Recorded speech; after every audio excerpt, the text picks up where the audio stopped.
Welcome to Stepping Stones Lección 32, La Senda de las Apalaches, Part 2. As you go along La Senda de las Apalaches, it's very important for you to pick up your feet and not fall. So keep your eye on the trail while you look at everything else and listen to everything else going on. You see, if you get hurt out there by tripping over the roots of the árboles, well, it's probably because you're busy looking at the beautiful sights or smelling the mountain air, the forest air. But if you fall, you could be miles away from help. And then what? It's going to be hard to get back. So you have to pay real close attention because those árboles live in el bosque and they are happy to have you walk through. You just have to remember to step very carefully between the roots. Look, un saltamontes. There's a grasshopper there on this piedra. It doesn't mind my brother taking una foto of it because it really doesn't have anything else to do right now. Adios, saltamontes. Hill jumper. Down La Senda de las Apalaches we go, and you know, as you go along, sometimes you have to go. Like, you have to go really bad. What are you going to do when you have to go to the bathroom? You say, ¿Dónde está el baño? Well, the baño is going to be off of La Senda. You're going to have to find a place maybe 50, 60, 100 feet away.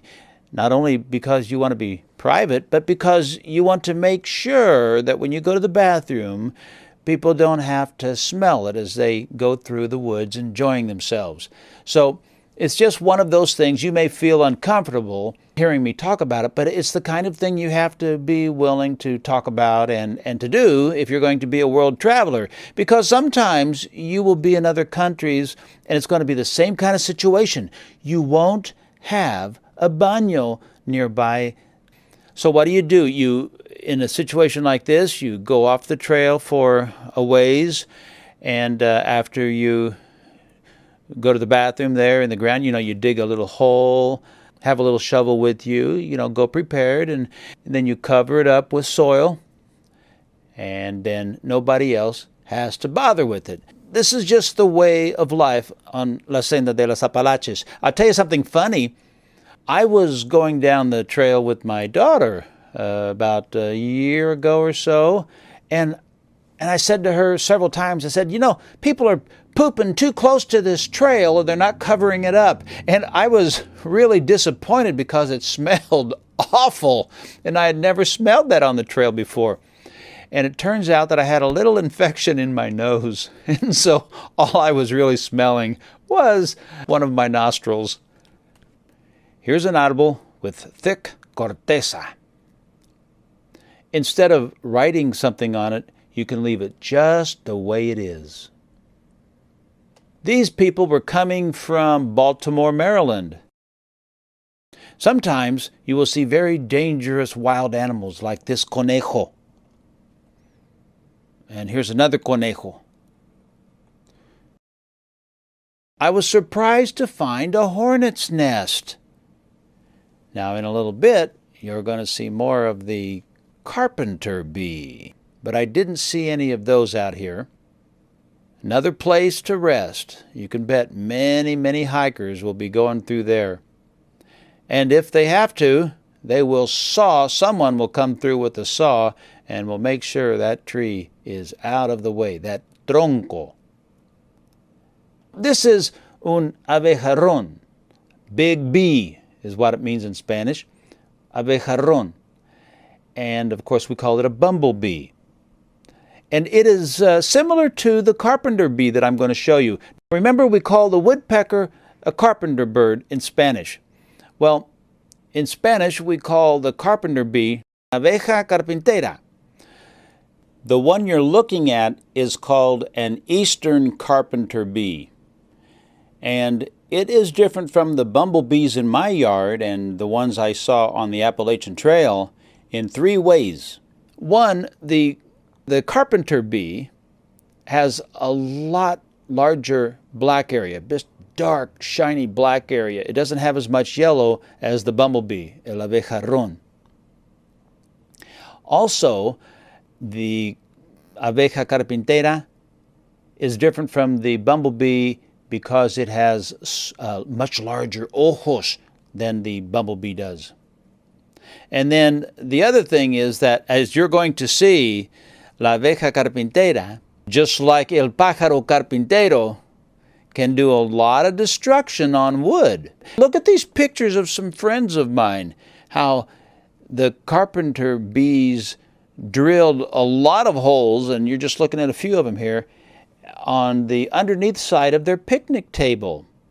There you see dust that has fallen out of the picnic table as they've drilled into it, and the dust is falling on the ground. They love to drill. So these are true carpenters, abejas carpinteras.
We're going to take a little prueba, probably for third grade and up.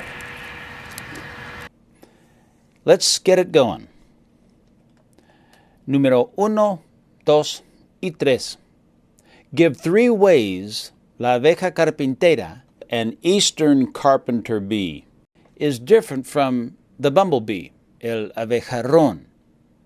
Pause the lesson, and you can write the answer out or say it, and you can work with each other.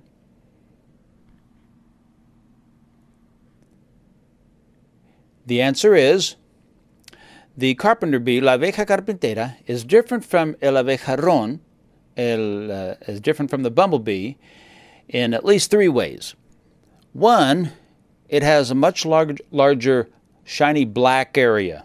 And then it also has bigger eyes, bigger ojos. And 3rd, it loves to work on wood.